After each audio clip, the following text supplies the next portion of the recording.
Hey guys, welcome back to Torchlight, and this time no big surprises, I'm right where I left you off. Unless the recording somehow got messed up, which is always possible.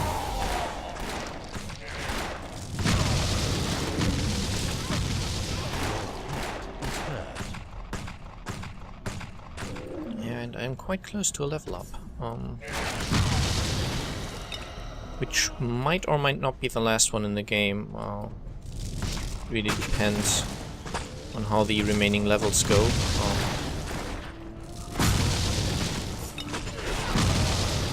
pet has fled.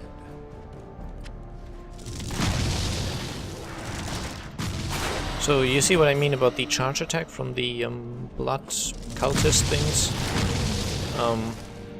Blood disciples. Well, they are a very nasty enemy with a nasty charge attack. You can just sidestep it. It's quite similar to if you played Diablo 3 or watched it on my channel. There's these beast things in Act 1 which load up a huge charge attack, which if it hits you does a lot of damage, but as soon as they start charging it up you can just walk slightly to the side and they won't hit you. And it's exactly the same thing here. When they start charging it up, they don't leave you quite as much time, but they are completely committed to an angle of attack. As you can see, it's easy to avoid.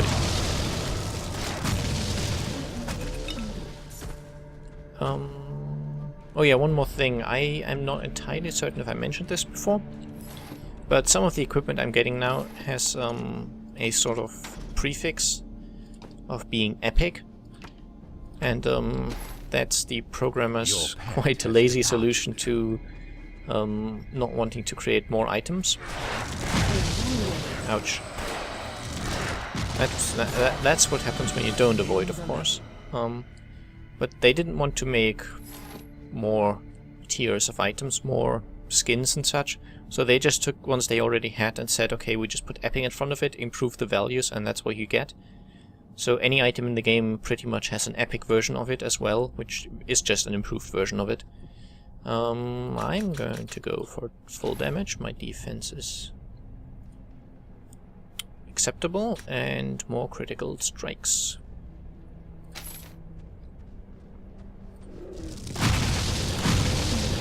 Your pet has returned.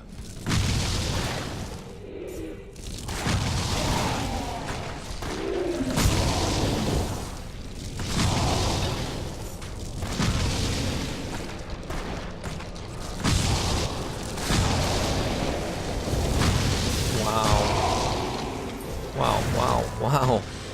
That is annoying. That was what, 4 zealots? I saw myself biting the dust a lot. Okay, let me check out that chaos. 24 health. That's not very good. I'll just put that in my ring. If I find a better one I can remove it. There's one type of chaos gem which is incredibly valuable, or incredibly good. Since it's a game without an economy, values obviously not quite the correct term, but you could get a very deadly chaos gem, I believe, which improves your critical hit chance by 4%. And that's one of the, what people argue is one of the large design flaws of the game, that you can find socketing items which flat out improve your critical hit chance. And there's no diminishing returns on that. So using that item, it is really easy to hit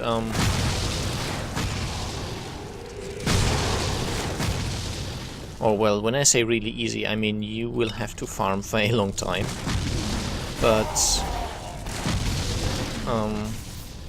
it's reasonably easy to get enough of these chaos gems to hit 100% crit rate.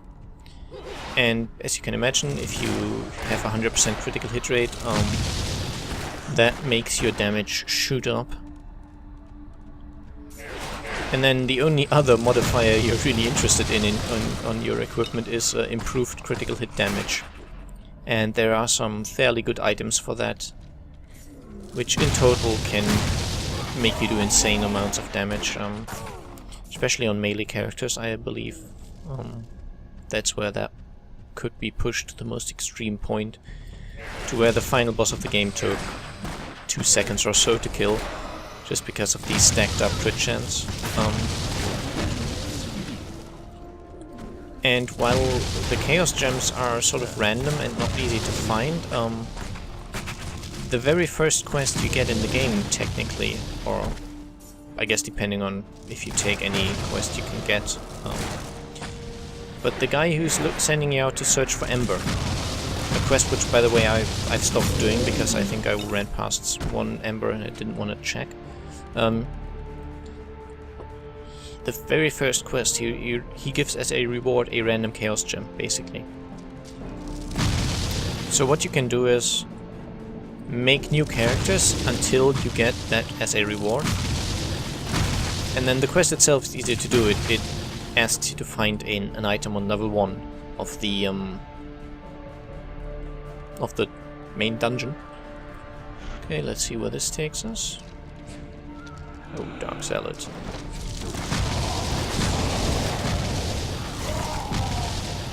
So it's very easy to complete, and then you just rinse and repeat, or otherwise you can obviously use a trick to multiply the item. For that, all you have to do is, and this works in the sequel as well. At least I know it works in the sequel. I'm not actually certain if it works in this one, now that I think about it, but I believe it does. So the shared stash, your character, cross-character storage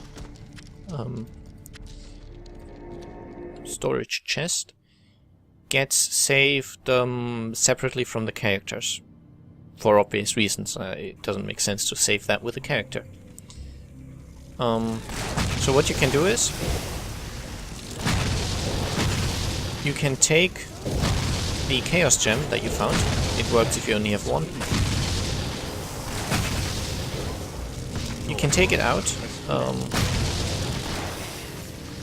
on a character of the shared stash, and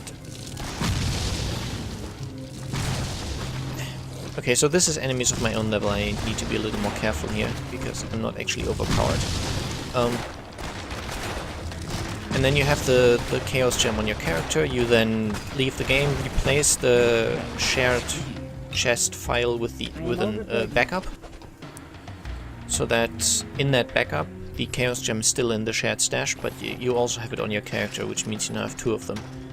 And by just repeating that process over and over, you will end up having 2 and then 4 and then 8 and so on, until you have enough. But even if you don't want to cheat, it's quite easy to get enough of them to reach very high critical hit chances.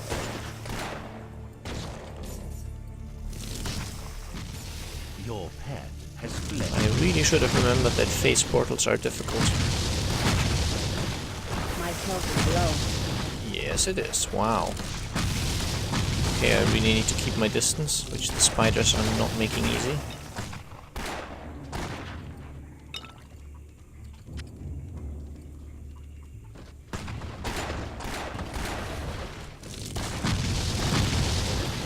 Okay, I cannot knock him back. He's extra fast and does not flee, which is not nice. If it were, but yeah, as something I noticed, if it weren't for these resist knockback enemies, knockback would be incredibly overpowered.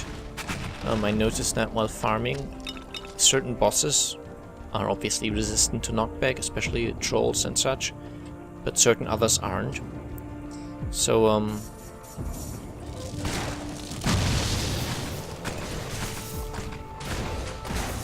against these bosses which are not resistant, you could just stand there, use standard attacks, and they could never touch you, because you kept pushing them back if you have enough knockback.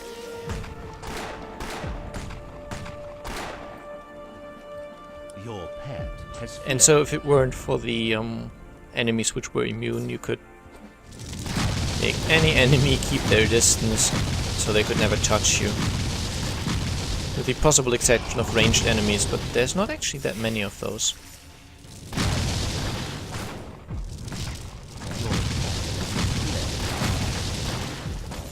Ugh. I do not like the guys that release poison on their death. Wow. That was very quick.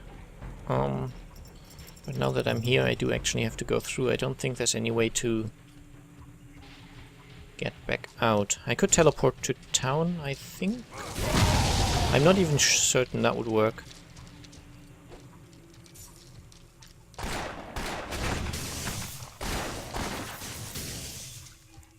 I can't cast that.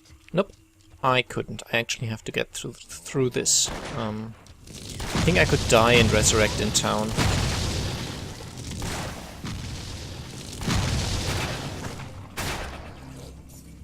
That should be able to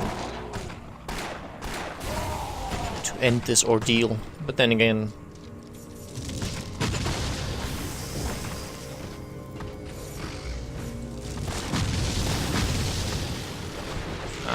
spider. Damn it. Silly webs.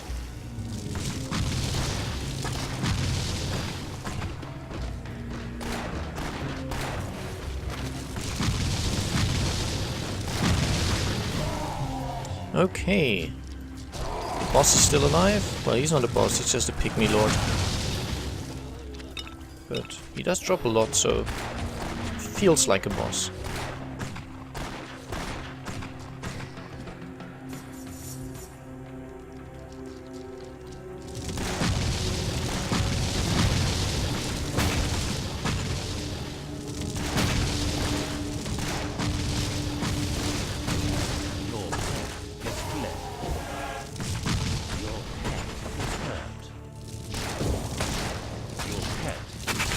Do I have him now? I think I do. Your pet is hurt. Yes, my pet is hurt because he keeps dying again. It's not a very smart animal.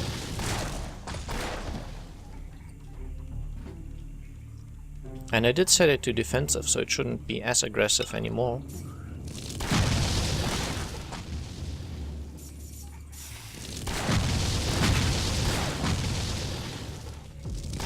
Spider.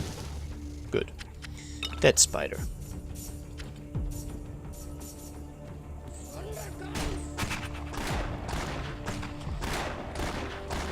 Okay, that should be it then. Some more gold to pick up, a basket to blow up, and portal. To freedom and safety, hopefully.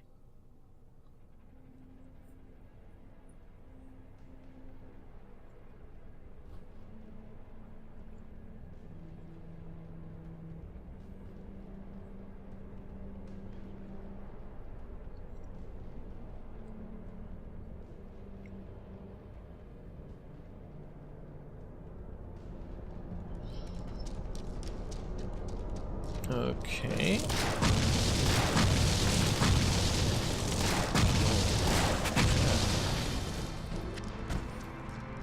Good, I'm overpowered again. I still don't... I think I need to go down here, maybe?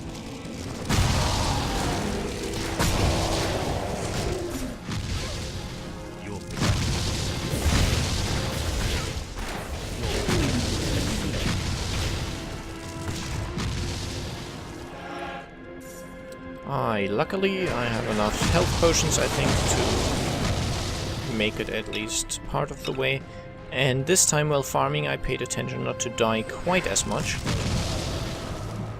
I still racked up a few deaths, but that was mostly all in one session, so I was down to almost no money by then, but I actually did get a fairly acceptable amount back again.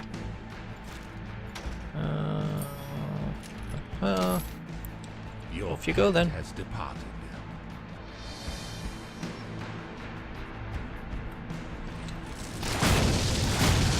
Oh, these bosses are really nasty. Well,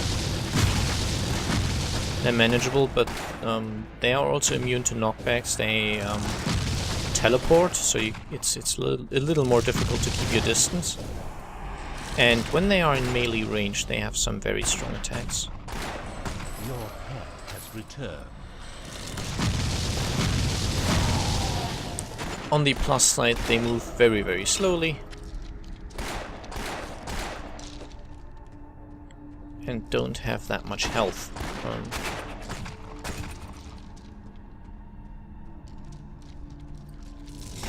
Some part of the music that's currently playing somehow reminds me a little of Doctor Who, and I don't know why. I think because a similar melody was used in maybe one of the earlier seasons of the new generation Doctors, I guess. It's just a feeling, though.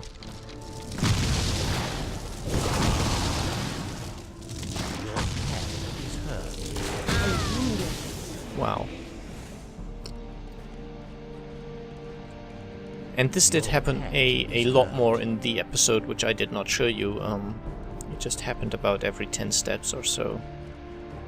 Really annoying and really boring to watch. So that's one of the reasons I scrapped it. I mean, the occasional death is fine, it's part of the game, and I'm not going to cut those out, but it just got to the point where it wasn't interesting to watch anymore. It was just me dying, and then I knew where the Dark Zealot was, so I just got in and killed it quickly before it killed me, and stuff and things, and it just was very boring. And this is a very large level, so I'm going to say we're probably quite close to the end of it. I'm hoping I can finish it in this episode at least. The disadvantage, of course, is the longer the level has been going, the longer it takes you to run back. So it's been, what, 20-30 seconds already of just me running, not fighting anything, not avoiding anything, just moving through areas I already cleared.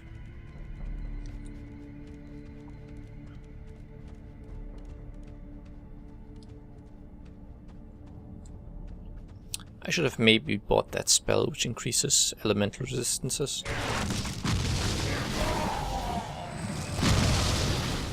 That would have been nice. Oh.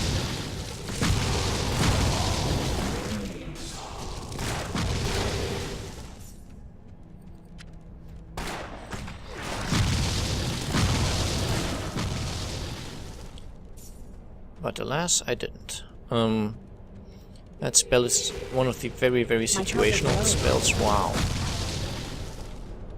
Nasty. In general, you don't really need it, but if you know there's a Dark Zealot about, and you can tell that usually from... Oh, ouch, ouch, ouch, ouch, ouch, ow, ow, ow. Everybody die, please. Oh, okay. That was surprising.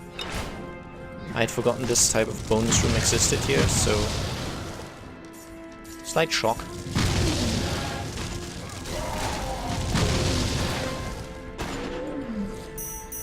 But yeah, if you see these green skeletons, that's a good sign that there's probably going to be a Dark Zealot about, so you can then pop your increased elemental resistance.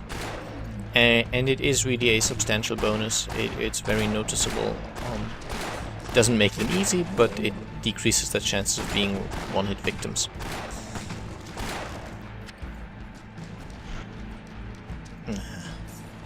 I do want that gold, but these portals aren't once you activate, you just move on to them and then they teleport you.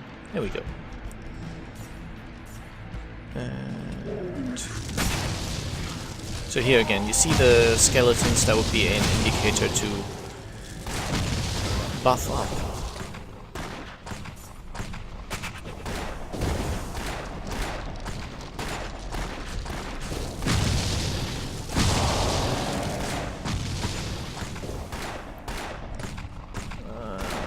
Yes, very nice. As I said, the bosses are not as bad.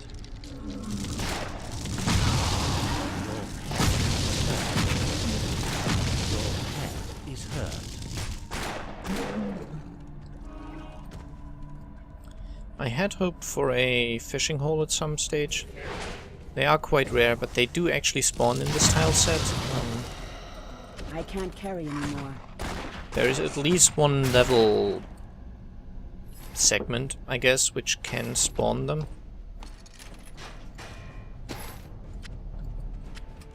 I have no idea what the odds are though.